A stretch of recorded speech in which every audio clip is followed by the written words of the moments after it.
పల్నాడు జిల్లా మాచర్ల మాజీ ఎమ్మెల్యే పిన్నెల్లి రామకృష్ణారెడ్డి ప్రధాన అనుచరుడు తురకా కిషోర్ను పోలీసులు మాచర్ల కోర్టుకు తీసుకువచ్చారు. కోర్టుకు తీసుకువచ్చే ముందు కిషోర్కు వైద్య పరీక్షలు నిర్వహించారు.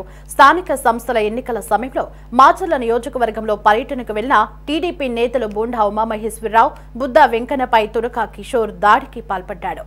ఇక కారు అద్దాలు బద్దలు కొట్టి పెద్ద పెద్ద కర్రతో దాడికి దిగాడు. ఈ ఘటనపై అప్పట్లో కేసు నమోదైన పోలీసులు ఎలాంటి చర్యలు తీసుకోలేదు. అలాగే ఆయనపై పలు కేసులున్నాయి. అయితే కూటమి ప్రభుత్వం అధికారంలోకి వచ్చిన తర్వాత తురకా కిషోర్ అజ్ఞాతంలోకి వెళ్లిపోయాడు. అతడు హైదరాబాద్ లో ఉన్నట్లు తెలుసుకుని నిన్న అక్కడికి వెళ్లి అరెస్టు చేసిన పోలీసులు కోర్టులో హాజరుపరిచారు. కిషోర్ ను విచారించే నిమిత్తం పోలీసులు కోర్టును రిమాండ్ కోరుతున్నారు.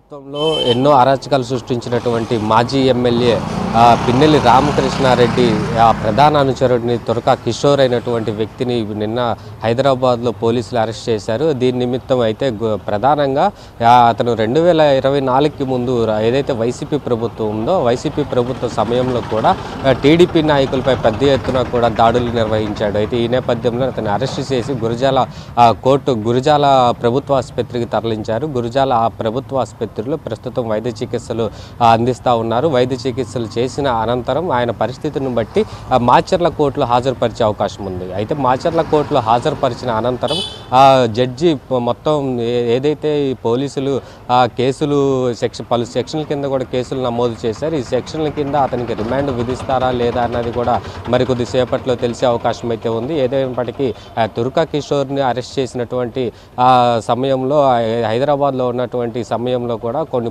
ప్రత్యేక పోలీసు బృందాలు కూడా గాలింపు చర్యలు చేపట్టారు. గాలింపు చర్యలు చేపట్టిన అనంతరం ఎట్టకేలకు ఏపీ పోలీసులు తురకా కిషోర్ను అరెస్ట్ చేసినటువంటి పరిస్థితి మనం అయితే చూస్తూ ఉన్నాం. విజువల్స్లో చూస్తూ ఉన్నాం. అయితే ప్రస్తుతానికి మాచర్ల కోర్టుకు కూడా తరలించారు. మాచర్ల కోర్టులో హాజరుపరిచిన అనంతరం జడ్జి ముందు ప్రవేశపెడతారు. జడ్జి ముందు ప్రవేశపెట్టిన తర్వాత ఇరు వర్గాలకు సంబంధించినటువంటి లాయర్లు వాదోపవాదాలు చేసిన అనంతరం ఇటు రిమాండ్ విధిస్తారా లేదంటే ఎన్ని రోజులు రిమాండ్ విధిస్తారన్నది కూడా వేచి చూడాల్సిందే. అయితే 14 ఒకవేళ కోర్టు కనుక రిమాండ్ విధిస్తే 14 రోజులు రిమాండ్ విధించే అవకాశం అయితే ఉంది. అయితే రిమాండ్ విధించిన అనంతరం కూడా ఇటు పోలీసులు మరో పిటిషన్ వేసే అవకాశం అయితే ఉంది. ఏదైతే కస్టడీకి సంబంధించినటువంటి పిటిషన్ కూడా వేయటానికి కూడా మాచర్ల పోలీసులు ఆలోచనలో ఉన్నట్లు కూడా తెలుస్తూ ఉంది. అయితే మాచర్ల పోలీసులు పోలీస్ కస్టడీకి తీసుకున్న అనంతరం ఏదైతే 2024 ముందు వైసీపీ ప్రభుత్వంలో ఉన్నటువంటి 5 సంవత్సరాలు కూడా తురకా కిషోర్ చేసినటువంటి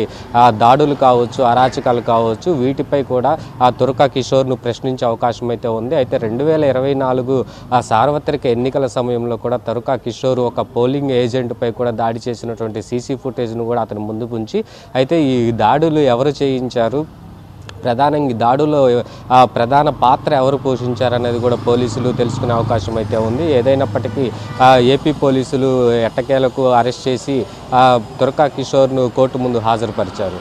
ఓవర్ టు స్టూడియో.